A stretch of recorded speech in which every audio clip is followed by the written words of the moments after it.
সুড়ঙ্গ ছবির সঙ্গে হচ্ছে গিয়ে সাকিব খানের প্রিয়তমা রিলিজ হলো, তখন সাকিবিয়ান ভার্সেস নতুন আরেকটি দলের আমরা নাম শুনলাম নিশুইয়ান। মানে এটা কোনোভাবে কিন্তু যায় না যে নিশুইয়ান, মানে সাকিবিয়ানটা একটা হয়ে গেছে, নিশুদের অন্য কোনো গ্রুপের নাম হইতে পারতো, কিন্তু নিশুইয়ান দিয়ে একটা কন্ট্রোভার্সি তৈরি করে ছবির একটা হাইপ তুলে একটা তুঙ্গে নিয়ে গেছে রায়হান রাফি। তো তা সমালোচনা করতে মনে হয় বেশি ভালোবাসি। আমাদের দেশে দেখবেন যে নেগেটিভ জিনিসের প্রচারণাটা বেশি হয়, পজিটিভ জিনিসের প্রচারণাটা কম হয়। এবং রায়হান রাফি একজন ডাইনামিক টাইপের নির্মাতা। আমি বলবো যে রায়হান রাফি এই কন্ট্রোভার্সি তৈরি করাটা খুব ভালো পারে। আপনারা দেখবেন যখন সুড়ঙ্গ ছবির সঙ্গে হচ্ছে গিয়ে সাকিব খানের প্রিয়তমা রিলিজ হলো, তখন সাকিবিয়ান ভার্সেস নতুন আরেকটি দলের আমরা নাম শুনলাম নিশুইয়ান।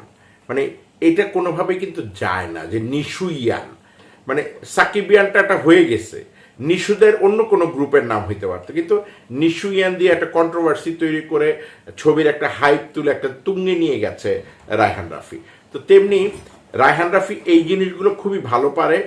সে এই যে গানটার দেখেন প্রথমে 20 সেকেন্ডের একটা রিলিজ করলো, এরপরে এখন পূর্ণাঙ্গ গানটা রিলিজ করলো। যে নকলের যে তকমাটা সবাই বলছে, আসলে আমরা তো জীবনটা শুরুই করি নকল দিয়ে। দেখেন মা যখন হচ্ছে গিয়ে বাচ্চা ভূমিষ্ঠ হওয়ার পরে প্রথম শিক্ষক কিন্তু মা থেকে, মা কি বলে, মা মা মা, বাচ্চাটা কিন্তু তখন মা বলে, মানে মাটা শুনে সে বলে।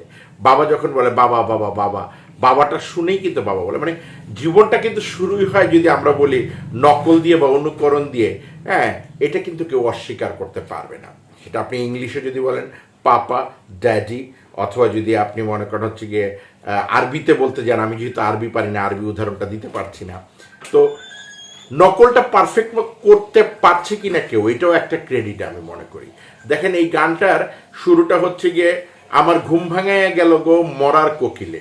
অনেকে দেখবেন আবার একটা রিসেন্টলি গানের সাথে মিল দিতে চাচ্ছে জামালা জামালা জামালে কদু, কিন্তু মূলত আসলে আমার ঘুম ভাঙাইয়া গেল রে মরার কোকিল থেকে আরো বেশ কয়েকটি গান সিরিয়ালি হচ্ছে গিয়ে এই সুরে নকল হয়েছে। লাস্টলি প্রীতম হাসান এটা কিন্তু তারা নকল বলছে না, তারা বলছে রিমিক্স। তো আমি মনে করি যে রিমিক্স যদি ভালো হয়, করতে পারে, অবশ্যই এটা প্রশংসনীয় উদ্যোগ, এখানে নকলের কিছু নাই। ওই যে অনেকেই বলতেছে আমার ঘুম ভাঙা গেল রে মরার কোকিলে, তারপরে আরো কি কি এই যে গান আছে,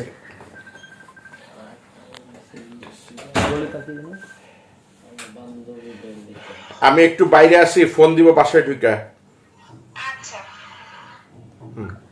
তোর বান্ধবী ললিতা একটা গানের মানে সুর একই তো, ওই যে মরার কোকিলে ভাঙার পরেই কিন্তু তোর কোন কোন অঙ্গে ব্যথা গো বান্ধবী ললিতা, এটা আরো 3-4টা গান কিন্তু ভেঙেছে। আমার এই মুহূর্তে মনে পড়ছে না, কারণ আমি তো আজকে প্রস্তুতি নিয়ে আসিনি আপনাদের এই ইন্টারভিউ দিতে, তো সো দ্যাট আমি আরো 4-5টা আপনাদেরকে রেফারেন্স দিতে পারতাম। এটা অনেকগুলো ভেঙে হয়েছে, মানে আনুমানিক কতগুলো গান ভেঙে একটা গান তৈরি হয়েছে আপনার কাছে? অরিজিনাল মৌলিক একটা গান ভেঙে আমি যতটুকু জানি 5 থেকে 6টি গান তৈরি হয়েছে আজকের এই রিমিক্স পর্যন্ত।